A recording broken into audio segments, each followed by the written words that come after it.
નમસ્કાર, કેમ છો બાળકો? રેડી છો બધા આજે નવી પ્રવૃત્તિ શીખવા માટે? ચાલો તો પ્રવૃત્તિ શરૂ કરીએ તે પહેલા મને એમ કહ્યું કે આપણી આજુબાજુ બાળકો શું આવેલું છે? તો તમે મને કહેશો વાતાવરણ આવેલું છે. વાતાવરણની અંદર કયા વાયુઓ આવેલા છે? તો ઓક્સિજન આવે, નાઇટ્રોજન આવે, કાર્બન ડાયોક્સાઇડ આવે, આવા ઘણા બધા વાયુઓ વાતાવરણની અંદર આવેલા છે.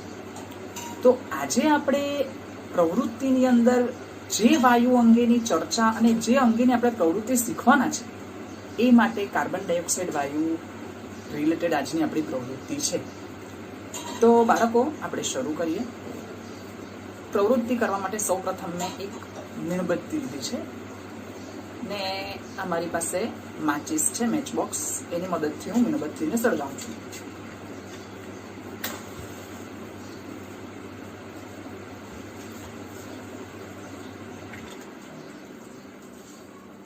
આ મીણબત્તીને સળગાવી એવું બોલો ને બરાબર, એવું નહીં બોલી શકાશે.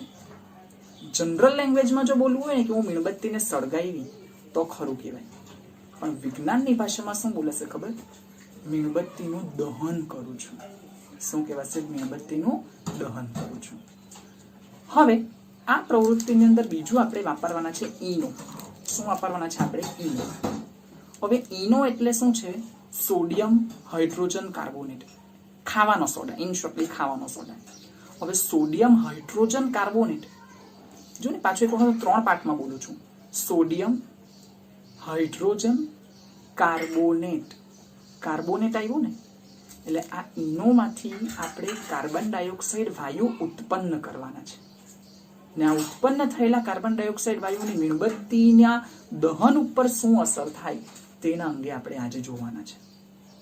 ચાલુ કરીએ બાળકો. હું આ મીણબત્તીને હમણાં ઓલવી નાખું છું. આ મીણબત્તીને સૌ પ્રથમ હું આ કાચનો ગ્લાસ લીધો છે. આ કાચના ગ્લાસની અંદર મીણબત્તીને જવા દઉં છું. હવે આ કાચના ગ્લાસની અંદર હું થોડું પાણી નાખું છું.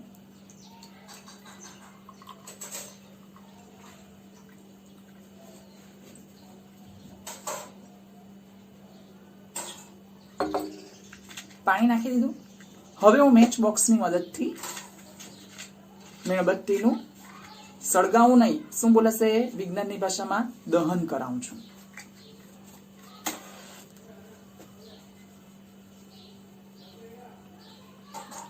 તમે જોઈ શકો છો કાચનો ગ્લાસ, કાચના ગ્લાસની અંદર પાણી, પાણીની અંદર મીણબત્તી ને મીણબત્તીનું દહન ચાલુ. દરેક પ્રકારની વસ્તુ ઘરગથ્થુ બાળકો, તમારે ઘરે પણ આ પ્રયોગનું પુનરાવર્તન કરવાનું છે ને શીખવાનું છે. હવે આપણે શું કરવાના છે?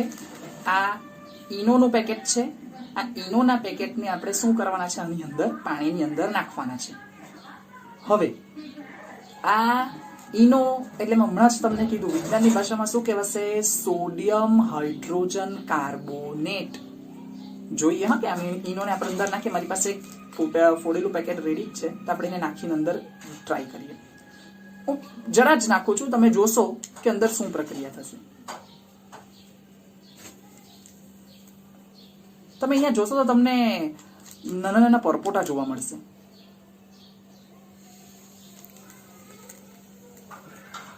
જોયું? તમે જોયું હશે અહીંયા ઘણા બધા પરપોટા જોવા મળે છે. એ કોના પરપોટા છે? Sodium hydrogen carbonate, carbon dioxide વાયુના પરપોટા છે. હવે હું વધારે પ્રમાણમાં નાખું છું ઈનો. ધ્યાનથી જોજો. અત્યારે તમે થોડું જ નાખેલું હતું, પણ હવે વધારે પ્રમાણમાં ઈનો નાખું છું. શું પ્રક્રિયા થઈ તમે જોજો.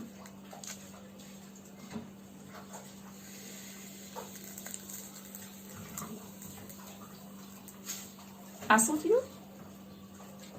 મેં તો કોઈ પણ પ્રકારની ફૂંક બી નથી મારી કે નથી બહારથી જોરમાં પવન ફૂંકાયો, તો કેમ મીણબત્તી ઓલવાઈ ગઈ અંદરથી? હજુ પણ તમે ગ્લાસમાં જોશો તો તમને પરપોટા ઉપર આવતા જોવા મળશે. પરપોટા દેખાશે તમને ઉપર આવતા. આ કોના પરપોટા છે? કાર્બન ડાયોક્સાઇડ વાયુના પરપોટા છે. આ કાર્બન ડાયોક્સાઇડ વાયુના પરપોટા એટલે શું શીખવાનું છે બાળકો એના પરથી?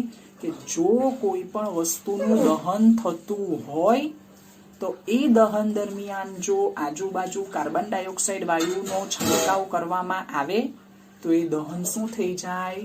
બંધ થઈ જાય. તો ખ્યાલ આવ્યો તમને? આ પ્રવૃત્તિમાં ઘરગથ્થુ ચીજ વસ્તુનો ઉપયોગ કરી આપણે પ્રવૃત્તિ કરીએ કે જો પદાર્થનું દહન અટકાવવું હોય તો એના માટે કોનો ઉપયોગ થાય? કાર્બન ડાયોક્સાઇડ વાયુનો. બરાબર છે? આ ઇનોના પેકેટની મદદથી સોડિયમ હાઇડ્રોજન કાર્બોનેટની મદદથી આપણે અંદર શું ઉત્પન્ન કર્યો? કાર્બન ડાયોક્સાઇડ વાયુ, જેના કારણે મીણબત્તી ઓલવાઈ ગઈ. હવે આ વસ્તુની ચર્ચા આપણે લેખિત સ્વરૂપમાં જોઈએ. ચાલો બાળકો લેખિત રીતે સમજીએ. તો આ કાચનો ગ્લાસ, એની અંદર મીણબત્તી શું પામે છે? દહન પામે છે. વિજ્ઞાનની ભાષામાં શું બોલાશે? દહન પામે છે. અને ત્યારે આપણે આ ઇનોનું પેકેટ અંદર નાખ્યું. તમને મેં પ્રેક્ટિકલી કરીને બતાવ્યું. જેવું ઇનોનું પેકેટ આપણે અંદર નાખ્યું એટલે અહીંયા શું જોવા મળ્યા? પરપોટા જોવા મળ્યા. કોના પરપોટા જોવા મળ્યા? કાર્બન ડાયોક્સાઇડ વાયુના. આ રહ્યું તમે જોઈ શકો છો. આ કાર્બન ડાયોક્સાઇડ વાયુના પરપોટા દેખાય? હજુ પણ ચોંટેલા દેખાય છે મીણબત્તી ઉપર. આ કાર્બન ડાયોક્સાઇડ વાયુના પરપોટા કોના કારણે આવ્યા? તો કે ઇનો.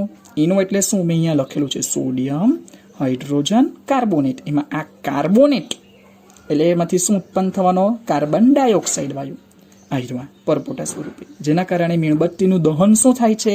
અટકી જાય છે. પ્રાયોગિક રીતે સમજી લઈએ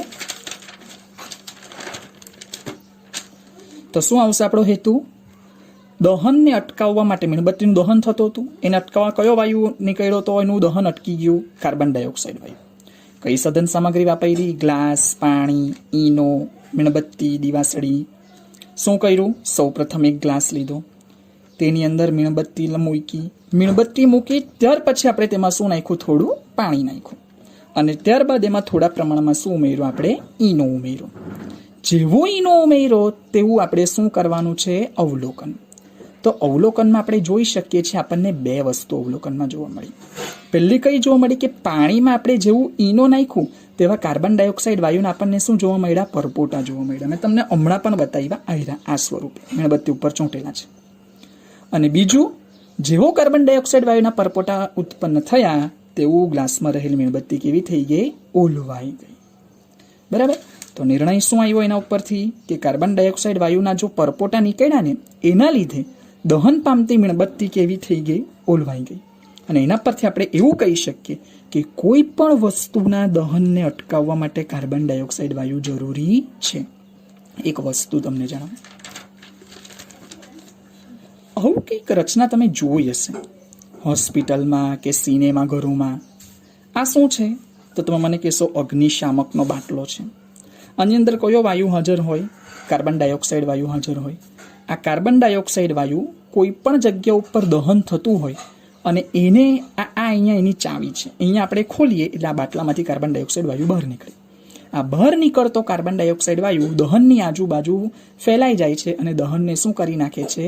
બંધ કરે છે, અટકાવી નાખે છે. ખબર પડી તમને લોકોને? એટલે આને શું કહેવાશે? અગ્નિશામકનો બાટલો. આ આપણા પ્રયોગની આકૃતિ.